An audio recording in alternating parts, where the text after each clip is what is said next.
श्री शिवाय नमस्तुभ्यम। हर हर महादेव। आप सभी का स्वागत है हमारे यूट्यूब चैनल रंजना कुमारी ऑफिशियल में।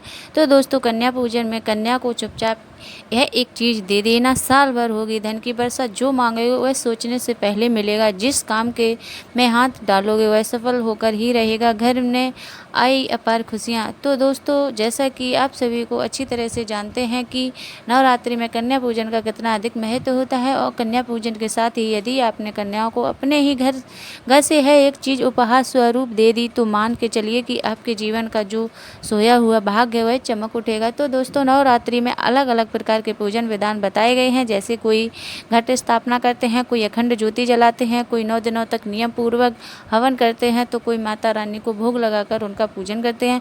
लेकिन इन सब विधियों में से सबसे सरल और सबसे प्रभावी जो विधान माना गया वह है कन्या पूजन। जी हाँ दोस्तों, कन्या पूजन को माता रानी का प्रसन्न करने को सबसे सीधा और सबसे सरल मार्ग कहा गया है। दोस्तों, कन्या पूजन का महत्व इतना बड़ा है कि इसे किए बिना नवरात्रि का व्रत अधूरा माना जाता है। और भूल बस मतलब भी यदि आपके द्वारा इस कन्या पूजन में कन्या को यह एक गुप्त चीज़ दे दी, तो हो गई। मान के चलिए कि आपकी किस्मत को बदलने से विधाता भी नहीं रोक पाएंगे। क्योंकि दोस्तों, आप ही सोचिए कि माँ मतलब कन्या के रूप में माँ स्वयं हमारे घर में आती हैं और हम उनका आदर सत्कार करते हैं, तो हमारे घर में सुख समृद्धि और शांति का आना स्वाभाविक है। तो चलिए दोस्तों, सबसे पहले हम यह जानते हैं कि हमें इस नवरात्रि कन्या पूजन किस दिन करना चाहिए, और ऐसी कौन सी वे वस्तुएं हैं जिन्हें आपको कन्या भोजन में कन्या को भूलकर भी नहीं खिलानी चाहिए, वरना माँ दुर्गा और माता लक्ष्मी आपसे प्रसन्न होने की बजाय नाराज भी हो सकती हैं। और साथ ही वह कौन सी गुप्त वस्तु है जिसे कन्या को देने में मात्र माता रानी आपसे इतनी अधिक प्रसन्न होती हैं कि घर में गरीबी, दुख, दरिद्रता यह सभी समाप्त होने लगते हैं और घर में अपार धन की प्राप्ति होती है। जानेंगे सब कुछ इस वीडियो से के अंदर। तो लेकिन उससे पहले माता रानी के सच्चे भक्त करेंगे। इस वीडियो को लाइक, चैनल को सब्सक्राइब, साथ ही कमेंट बॉक्स में जय माता दी और जरूर लिखें। माता रानी आपकी झोली खुशियों से भर देगी। तो दोस्तों, बिना किसी देरी के सबसे पहले जान लेते हैं कि कन्या पूजन में हमें किस दिन करना चाहिए। दोस्तों, नवरात्रि के पूरे 9 दिन तो माँ दुर्गा को उपासना के लिए शुभ होते ही हैं, लेकिन विशेष रूप से 2 दिन ऐसे हैं जो सबसे महत्वपूर्ण माने गए हैं, अष्टमी और नवमी। अब दोस्तों, अष्टमी को माँ महागौरी की पूजा होती है और नवमी को माँ सिद्धिदात्री की। इन दोनों तिथियों पर कन्या पूजन करने से व्रत का पूर्ण फल प्राप्त होता है। यही कारण है कि ज़्यादातर लोग अष्टमी या नवमी को ही कन्या पूजन करवाते हैं। और हाँ, समय का भी ध्यान रखना जरूरी है। कन्या पूजन सुबह 8 बजे से दोपहर 12 बजे के बीच करना चाहिए। यह समय विशेष रूप से शुभ और मंगलकारी माना जाता है। इस समय पूजा करने से माँ दुर्गा तुरंत प्रसन्न होकर अपने भक्तों की पर कृपा बरसाती हैं। इसी के साथ कन्या पूजन में हमें 9 कन्याओं को बुलाना चाहिए, क्योंकि यह 9 कन्याएं माँ दुर्गा के 9 स्वरूपों का प्रतिनिधित्व करती हैं। जब हम 9 कन्याओं को बुलाकर उनका पूजन करते हैं, तो वास्तव में हम नवरात्रि में पूजित हो 9 देवियों की आराधना कर रहे होते हैं। लेकिन इसके साथ ही एक बात और भी है, ध्यान रखनी चाहिए। इन 9 कन्याओं के साथ एक छोटे लड़के को भी बुलाना चाहिए, क्योंकि इसे भावना भगवान भैरव का प्रतीक माना जाता है। तो माता रानी के वाहन और उनके सेवक हैं। बिना इनके पूजन के कन्या पूजन अधूरा रहता है। इसी के साथ दोस्तों, कन्या पूजन में 2 साल से लेकर 10 साल तक की बच्चियों को कन्या पूजन के लिए बुलाना सबसे उचित माना गया है। लेकिन अगर आप 5 साल से छोटी कन्या को बुलाएं तो यह भी और ही उत्तम है, क्योंकि छोटी बच्चियां मासूमियत और पवित्रता का सबसे सुंदर रूप होती हैं। उनका मन बिल्कुल निर्मल होता है, उनमें किसी भी प्रकार का छल कपट या नकारात्मक विचार नहीं होते। यही कारण है कि छोटी कन्या का पूजन सबसे अधिक सबसे ज़्यादा शुभ माना गया है। तो इसी के साथ दोस्तों, आपको कन्या पूजन में कन्याओं को कौन से भोजन को भूलकर भी नहीं खिलाना चाहिए, वरना माँ दुर्गा आपसे क्रोधित हो सकती हैं। और साथ ही कौन सी यह गुप्त वस्तु है जो यदि आपने कन्या पूजन के दौरान कन्या को दे दी, तो मान के चलिए आपको करोड़पति बनने से विधाता भी नहीं रोक पाएंगे। लेकिन उससे पहले वीडियो को लाइक करें और चैनल पर यदि आप पहली बार आए हैं और हमारी आवाज़ पहली बार सुन रहे हैं, तो चैनल को प्लीज़ सब्सक्राइब जरूर करें। तो चलिए दोस्तों, सबसे पहले जानते हैं कि कन्या पूजन की विधि क्या होती है, क्योंकि कन्या पूजन विधि और नियम पूर्वक करने से माता रानी आपसे बहुत ही अधिक प्रसन्न होती हैं और आपकी खाली झोली खुशियों से भर देती हैं। तो दोस्तों, जब भी आप कन्याओं को घर पर बुलाएं और भी आपके द्वारा घर पर आए, तो सबसे पहले आप एक पात्र में जल भर कर रखें। चाहे तो उस जल में थोड़ा गंगा जल और दूध भी मिला सकते हैं। जब कन्याएं बैठ जाएं, तब उनके चरणों को स्वयं अपने हाथों से धोना चाहिए। यह अत्यंत शुभ और आवश्यक माना गया है। इसके बाद आप उस जल को अपने पूरे घर में छिड़क सकते हैं। ऐसे करने से घर का वातावरण शुद्ध हो जाता है और सभी नकारात्मक ऊर्जा दूर हो जाती है, और जो जल बच जाए उसे किसी पेड़ या पौधे में डाल दें। यह जल पवित्र होता है और धरती के लिए अमृत समान होता है। फिर आप कन्याओं के चरण धोने के बाद उनके माथे पर तिलक करें। तिलक करते समय अक्षत चढ़ाएं और उन्हें एक लाल चुनरी ओढ़ाएं। यह चुनरी उनके लिए देवी का आशीर्वाद होती है। चलिए दोस्तों, अब हम जानते हैं कि आखिर हमें कौन सी चीज़ें कन्याओं के भोजन में भूल कर भी शामिल नहीं करना चाहिए, वरना माँ दुर्गा आपसे क्रोधित भी हो सकती हैं। क्योंकि दोस्तों, कन्याओं को जिस प्रकार भोजन कराया जाता है वह पूजा के रूप में पुण्य और फल को प्रभावित करता है। जब हम कन्याओं को सही, पवित्र और सात्विक भोजन देते हैं तो हमारे घर आंगन में माता लक्ष्मी का वास होता है, धन की वर्षा होती है और परिवार में सुख शांति बनी रहती है। तो दोस्तों, कन्याओं के भोजन में सबसे पहला नियम है सात्विकता का पालन। इसका अर्थ यह है कि भोजन में कोई भी ऐसी चीज़ नहीं होनी चाहिए जो अशुद्धता का प्रतीक है, जैसे कि लहसुन, प्याज, मांस, मछली या कोई भी नशीला या अस्वस्थकर पदार्थ।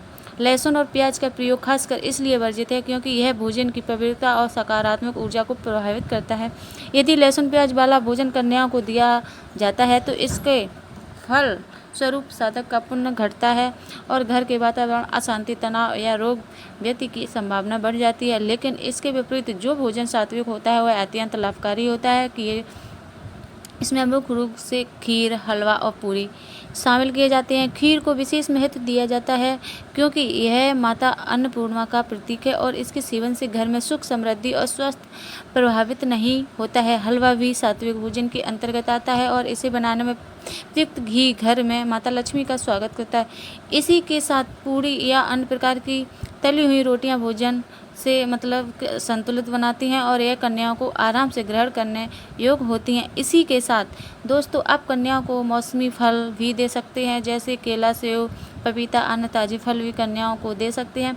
क्योंकि दोस्तों, जब हम कन्याओं को पवित्र और सात्विक भोजन कराते हैं तो इसके अनेक लाभ प्राप्त होते हैं। सबसे पहला लाभ यह है कि घर में सुख शांति बनी रहती है, परिवार में झगड़े और कलह दूर रहते हैं। इसके अलावा धन की वृद्धि होती है, घर के भंडार हमेशा भरे रहते हैं और व्यापार या आर्थिक कार्य में सफलता मिलती है। साथ ही स्वास्थ्य और दीर्घायु प्राप्त होती है। सात्विक भोजन लेने से शरीर और मन दोनों पवित्र होते रहते हैं और घर का वातावरण सकारात्मक ऊर्जा से भर जाता है और यह साधक के पुण्य को बढ़ाता है और सभी पाप धुल जाते हैं। लेकिन यदि भोजन में अशुद्ध या अशुद्ध विचारों के साथ कोई चीज़ दी जाए, जैसे कि लहसुन, प्याज, तला हुआ या अस्वास्थ्यकर भोजन, तो इसके विपरीत प्रभाव पड़ता है। घर में कलह, मानसिक तनाव, अस्वस्थता परिस्थितियाँ और कभी कभी आर्थिक कठिनाइयाँ उत्पन्न हो सकती हैं। यही कारण है कि कन्या को शुद्ध, सात्विक और प्रेम पूर्वक भोजन देना चाहिए। चलिए दोस्तों, अब हम यह भी जान लेते हैं कि कन्याओं के भोजन के बाद उनकी विदाई में हमें कौन सी वह गुप्त चीज़ जरूर दे देना चाहिए जिससे हमारे जीवन की धन और कर्ज की समस्या हमेशा के लिए समाप्त हो जाए और माता रानी हमें आशीर्वाद प्रदान करें। तो दोस्तों, कन्या पूजन का अर्थ केवल भोजन कराने में ही नहीं बल्कि कन्याओं को सम्मान पूर्वक विदा करने में भी छिपा होता हुआ है। जब माँ स्वयं कन्या रूप में आपके घर आती हैं और आपने उन्हें आदरपूर्वक बैठाकर उनके चरण धोए, उन्हें तिलक किया, चुनरी उड़ाई, भोजन कराया, तो अब उनकी विदाई भी उतनी ही पवित्र होनी चाहिए। क्योंकि हमारे शास्त्रों में कहा गया है कि भोजन के बाद कन्या को खाली हाथ कभी नहीं देना चाहिए, क्योंकि कन्या माँ का रूप विराजमान है और यदि माँ को खाली हाथ विदा करेंगे तो घर से दरिद्रता और कलह प्रवेश कर सकते हैं। तो दोस्तों, अब प्रश्न आता है कि कन्या को आखिर हमें क्या भेंट करना चाहिए। परंपरा के अनुसार सबसे पहले आप तो उन्हें भोजन अनाज देना चाहिए। कोई भी अनाज जैसे कि गेहूं, चावल, मूंग, चना, इसमें से कुछ भी एक लाल कपड़े में बांधकर कन्या को अवश्य देना चाहिए। ऐसा करने से मात्र आपके घर में कभी भी अन्न और धन की कमी नहीं होगी।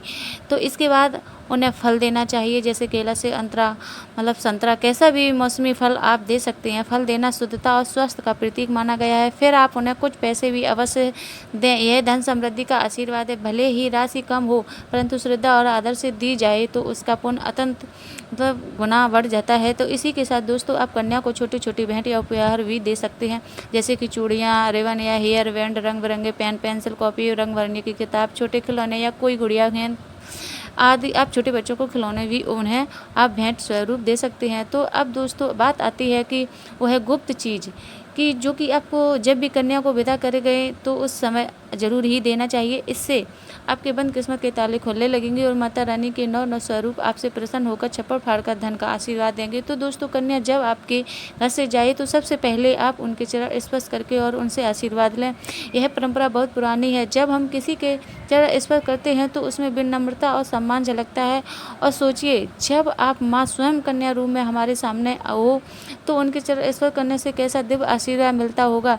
इसके बाद आप सभी कन्याओं को यह अवश्य कहें कि बेटा फिर आना, कल भी आना, क्योंकि दोस्तों यह शब्द साधारण नहीं है बल्कि यह माँ का बार बार अपने घर बुलाने का निमंत्रण है। यह आपके घर के लिए आशीर्वाद है कि माँ दुर्गा हमेशा आपके घर आती रहे। लेकिन ध्यान रखें कि कोई भी कन्या आपके घर से उदास होकर ना जाए। विदाई के समय उसका मन प्रसन्न हो, उसके चेहरे पर मुस्कान हो और आपके घर से ढेर सारी खुशियाँ लेकर जाए। तो दोस्तों आखिर वह कौन सी गुप्त वस्तु है जो कि आपको भी कन्या को पूजन के रूप में मतलब अवश्य देनी है। तो उस दोस्तों जिस वस्तु की हम बात कर रहे हैं वह गुप्त वस्तु पीली कौड़ी और एक हल्दी से चिंतित चावल। दोस्तों यह कोई सादा वस्तु नहीं है। प्राचीन काल से ही कौड़ी को धन का प्रतीक माना गया है। जब सोना चांदी का प्रयोग भी नहीं होता था तो उस समय कौड़ियों से व्यापार चलता था। तो इसीलिए कौड़ी को माँ लक्ष्मी का अत्यंत प्रिय माना गया है। यही कारण है कि धन आकर्षण के हर तंत्र मंत्र को हर पूजा में पीली कौड़ी का प्रयोग अनिवार्य बताया गया है। हल्दी को भी सौभाग्य का प्रतीक माना गया है। इसे माँ लक्ष्मी का स्वरूप माना गया है। विवाह में मांगलिक कार्यों में हर शुभ अवसर पर हल्दी का प्रयोग इसलिए किया जाता है कि क्योंकि हल्दी जहाँ रहती है वहाँ दरिद्रता कभी प्रवेश नहीं करती। और चावल यानी अक्षत, यह माँ अन्नपूर्णा का आशीर्वाद है। यह धन और सुख समृद्धि का प्रतीक है। जब आप हल्दी से चिंतित अक्षत को पीली कौड़ी के साथ कन्या के हाथ में रखते हैं और साथ में एक सिक्का या छोटा सा 1 रुपया अर्पित करते हैं तो वह भेंट एक अद्भुत शक्ति का निर्माण कर देती है। तो दोस्तों आपको एक लाल कपड़ा लेना है और उसमें आपको जो पीली कौड़ी है, साथ में हल्दी और चावल का जो आपने 1 रुपया का सिक्का लिया था, इन सभी को आपको उस लाल कपड़े में पोटली के रूप में बना लेना है। और जब कन्या भोजन के बाद अपने घर की ओर जाने लगें तो जब आप उन्हें विदाई दें तो आपको सभी कन्याओं के हाथों से एक बार इस लाल कपड़े को स्पर्श करवाना है और सभी कन्याओं के चरण स्पर्श करके उनसे आशीर्वाद लेना। अब यह जो पोटली थी इसे आपको सभी कन्याओं अपने घर चली जाएं तो आपको इसे जिस दिन आपने कन्या पूजन किया है उसी दिन आपको इस पोटली को अपने घर की तिजोरी में रख देना है। दोस्तों यह उपाय करने के बाद घर में कभी अन्नपूर्ण और धन की कमी नहीं रहती है। इतना ही नहीं, परिवार में सुख शांति बनी रहती है, मन की बाधाएं दूर होती हैं और घर आंगन में हमेशा माँ लक्ष्मी का वास होता है। तो दोस्तों इस प्रकार से आप भी अपने घर पर इस कन्या का पूजन अवश्य ही करें। निश्चित ही माता रानी आपके घर में मतलब आपसे प्रसन्न होकर आपकी जो भी अधूरी मनोकामनाएं उन्हें पूर्ण करेंगी और आपके घर परिवार में हमेशा ही सुख समृद्धि और शांति बनी रहेगी। बाकी वीडियो से जुड़ी जानकारी पसंद आई हो तो वीडियो को लाइक करें और चैनल को सब्सक्राइब करें। जय माता दी। श्री शिवाय नमस्तुभ्यम।